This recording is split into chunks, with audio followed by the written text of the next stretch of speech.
interferon is the cytokine. Interferon-alpha is a type 1 interferon, meaning that it is part of the innate immune system. It's the front line against viral infection. Interferon can be induced several ways. In particular for viruses, double-stranded RNA interacting with toll-like receptor number 3.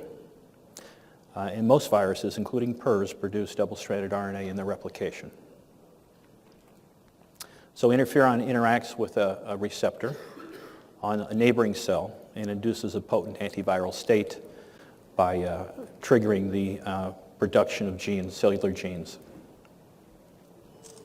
And this antiviral state limits the replication of the virus that induced the interferon, as well as any other viruses that may be trying to infect the pig at the same time. Hence the name interferon, interfering with virus replication. So in addition to a direct antiviral activity, interferon, type 1 interferon, like interferon-alpha, also appears to promote a robust acquired immune response. And it can do that in several ways, including upregulation of major histocompatibility complex molecules, MHC 1 and 2, as well as increasing activity of the immunoproteasomes for antigen processing. There's a downside, however. In humans, high levels of interferon-alpha can cause flu-like symptoms. These can include fever, chills, headache, muscle aches, pain, and malaise. And these side effects in the pig may contribute to the pathogenesis we see during PRRS infection.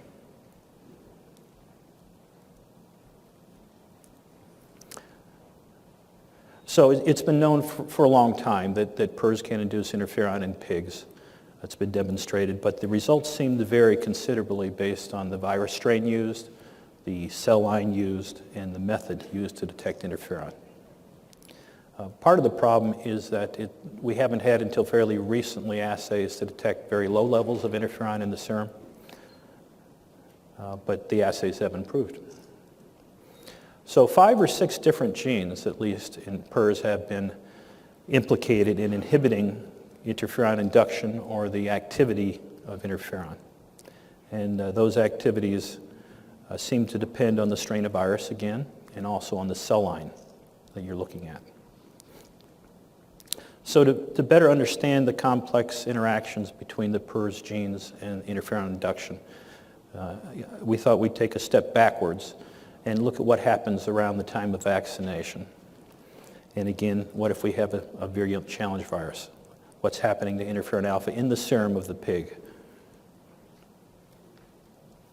Okay. So new platforms, and the one I'm going to talk about today is mesoscale discovery. It's the name of the company and the name of the assay. Allows you to look at interferon-alpha peak levels and basal levels with a 4-log dynamic range. So I'm going to talk about 3 studies today, the first one in the most detail. This one is vaccination with our vaccine, and this is our new vaccine, a modified live Fostera PRRS. Vaccination of weaned pigs at 3 weeks of age, followed by challenge with a virulent challenge virus at only 5 weeks of age, so 2 weeks later. We're asking the vaccine to do a lot here by giving it only 2 weeks to induce immunity. This is the study design. There's a non-treated NTX group. There's a TO1 and TO2 group. So the mock-infected animals, TO1, TO2 is vaccinated at 3 weeks of age, and then only 2 weeks later at 5 weeks of age, challenged with strain NADC 20. I should say that the pigs were housed separately during the vaccine phase to keep the vaccine from spreading to the controls. But then a day before challenge, they were commingled, still grouped by pens, but within the same airspace. And that allowed us to do comparative stats. We looked at clinical signs, rectal temps, virus load in 2 different ways, antibody by IDEXX ELISA, and body weights. And for cytokines, we look at interferons alpha and gamma, TNF-alpha, and interleukin-17 using the mesoscale discovery assay. And then during the challenge phase, after commingling the challenge, we looked at the same things here. We focused on Interferon-Alpha in the challenge phase.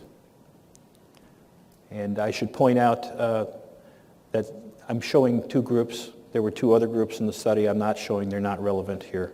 But statistically, they were included in the analysis. This is the mesoscale discovery assay. You can think of it like an ELISA in terms of how you process the plates. There's an antibody coated on the plate that binds, in this case, interferon. The secondary antibody with the label is how you detect it. But the difference is that these plates, the bottom of the wells, are electrodes. And when you stimulate them with electricity, the sulfo tag emits a photon of light. The amount of light is proportional to the amount of bound interferon. So the excitation only takes a couple of seconds, and the CCD camera detects it. And each well then has a certain amount of light emitted that's proportional to the amount of interferon. And it has a 4-log dynamic range. So we can see basal levels and we can see peak interferon levels. So what happened during the vaccination phase? Antibody, just as expected, the NTX pigs did not seroconvert. The mock-infected pigs did not seroconvert until they were challenged, and then they did. And the vaccinated pigs seroconverted almost completely, 16 out of 18, before the challenge 2 weeks later. Then they all seroconverted. This is looking at viremia by two different methods. On the top is quantitative RT-PCR. On the bottom is titration, virus from the serum, in TCID 50s per mil. So the NTX pigs were negative. Mock vaccinated were negative until the time with challenge. Vaccinated pigs, you could first detect virus by PCR at day 6, peaked at day 8, starting to go down already by day 10. If we looked at live virus in the serum, 1.09 is the limit of detection, 1.09 logs. So nothing here, nothing here. Detectable on day 6 and then still going up on day 8, day 10.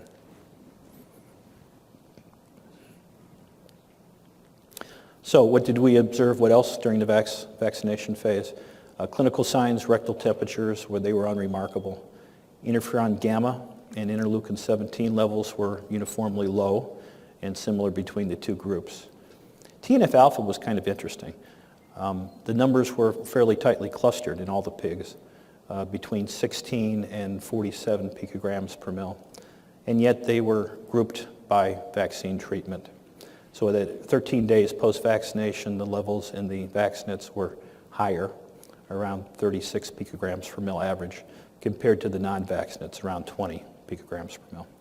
And that was a significant p-value of 0.0004. Interferon-alpha, much more variable, but again, clustered significantly based on vaccine. At day 13, the TO2 pigs with Fostera PRRS were around 10 picograms per mil compared to less than 1 picogram per mil in the control group. And that p-value is 0.0001. So what happened after challenge with NADC 20?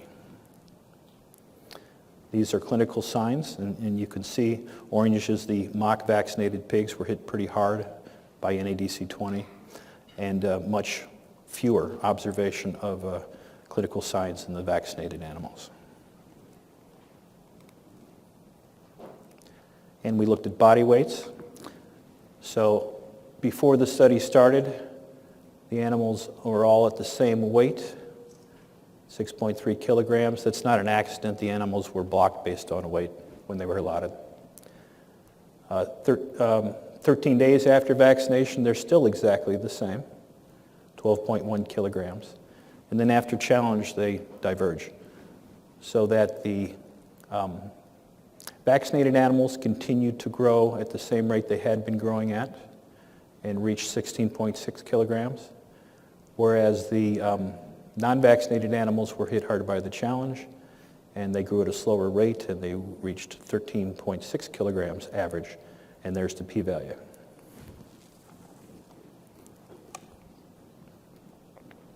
Lung lesions, this is percent lung width lesions, or percent consolidation, if you wish, on average. NTX pigs showed a very low level of lung lesions in the source herd. This is 0.9% of the lung involved in lesions.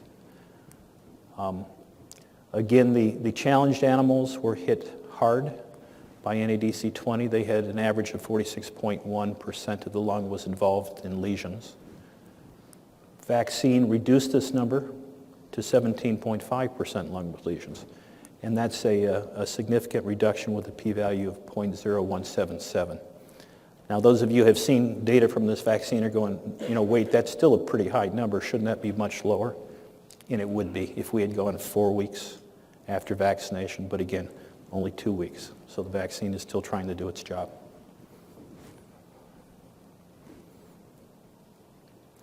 And this is showing what's happening with the serum viremia by RT-PCR, showing both the vaccination phase and the challenge phase. So when you see this C, it's the time of challenge. The non-vaccinated animals had a big peak in viremia between 7 and 8 logs just 3 days after challenge, which declined fairly rapidly. Vaccine, you can see a peak of vaccine virus at about 8 days. Post-vaccination begins to decline. There's still vaccine virus here on day 14 when we challenged. It goes up, peaks at the same time, but about a log lower, and then declines. And then the question is, what is Interferon-Alpha doing at the same time? So this is on a log scale. Apologize for the mess over here. We saw this, we can't quite explain this little bump in interferon after vaccination, regardless if it was real vaccine or mock vaccine. That could be stress related with the process of vaccination. But at any rate, the non-vaccinates resolve that little peak and come down to a basal level of around 1 picogram per mil at day 10, and they're still there at day 13. Whereas the vaccinates have this sustained higher level. It's quite significant here, still a log higher here. Then at the time of challenge, non-vaccinates peak at about 1,600 picograms per mil, and that declines fairly rapidly until the end of the study. The vaccinated animals also have a peak of interferon after challenge, but it's a log lower, and then it declines slowly. That difference is more dramatic if we look at the same data on a linear scale, showing the magnitude of the decrease between the vaccine effect. This is what NADC 20 does to naive pigs. This is the Interferon-Alpha boost in vaccinated pigs. It also shows a relative difference of the amount of interferon you get with a virulent virus as opposed to an attenuated virus.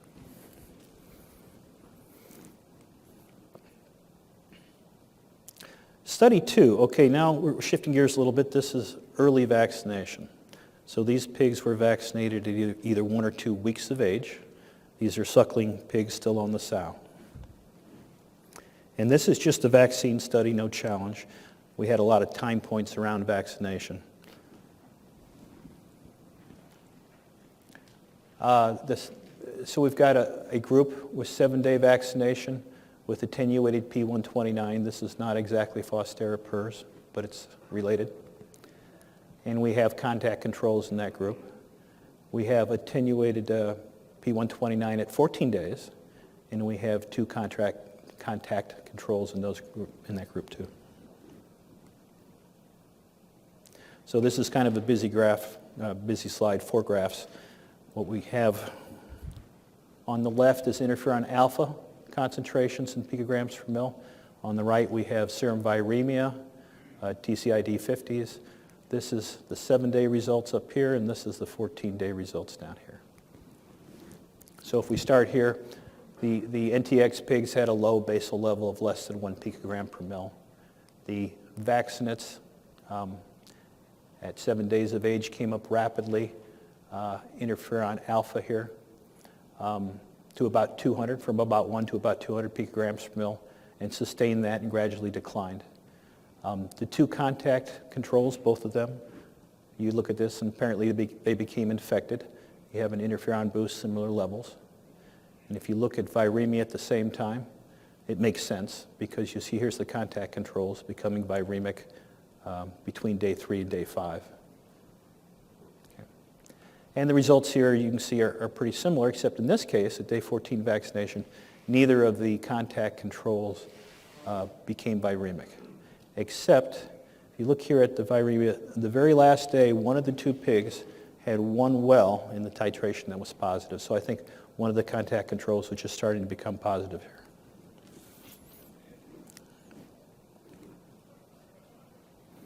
Study 3, again, we're talking early vaccination, in this case 1 day of age or 7 days of age.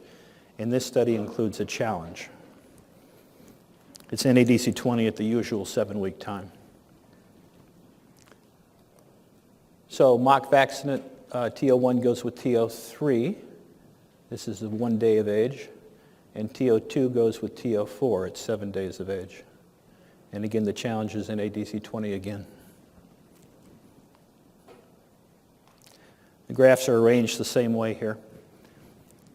Interferon-Alpha, interesting here, not sure what this is. Interferon levels were already coming up before challenge. Could be stress of rehousing, could be a subclinical infection with something else, who knows what. We know it's not PRRS though. But then there's a big boost at the time of challenge. Peak interferon in the serum is around 1,000 picograms per mil. Comes down fast. The vaccinates, you can see interferon induced by the vaccine coming down, going up again after challenge. But the peak here is 1.5 log lower and 3 days shifted, more delayed. Viremia is behaving normally in the control group. Very sharp peak up here and then a rapid decline. You can see vaccine viremia here. These numbers aren't all that high because we're not looking for it until 21 days after vaccination. The peak would be somewhere over here if we had a blood sample. But it goes down to 0, no vaccine virus at the time of challenge, and we get a peak and a decline. And then the results at day 7 are very similar. So conclusions, first on study 1, which used the PRRS vaccine. When the vaccinated pigs were challenged with filled virus and compared to controls, peak titers were reduced 7.5-fold, and you can see the p-values. Interferon-alpha titers were reduced 9-fold. Lung lesions reduced 2.6-fold. Clinical signs were less frequently observed. And vaccinated pigs were a full 3 kilograms heavier by the end of the 10-day challenge period. So this is suggesting an apparent relationship between viremia in the serum and interferon-alpha level in the serum and clinical disease. So when you have high levels of virus, like NADC 20 challenge virus, high levels greater than 8 logs by PCR, you get induction of high levels of interferon, greater than 1,500 picograms per mil. And that's in spite of the efforts of multiple PRRS genes to try to suppress the interferon response. Clinical disease may be caused in this case by both the direct effects of the virus and indirect effects of the interferon that's induced. Low levels of PRRS replication, we're talking less than 6 logs by PCR, induces a lower level of interferon-alpha, less than 110 picograms per mil. And clinical signs are reduced, are much less. So what's causing the protective effect when you vaccinate and challenge only 2 weeks later? Clearly there is an effect. It's probably a combination of things. So it's a combination of the beginning of acquired immunity, as you might expect for any vaccine. But it could also be direct antiviral effects of the residual interferon from the vaccination. It could also be competition for macrophages.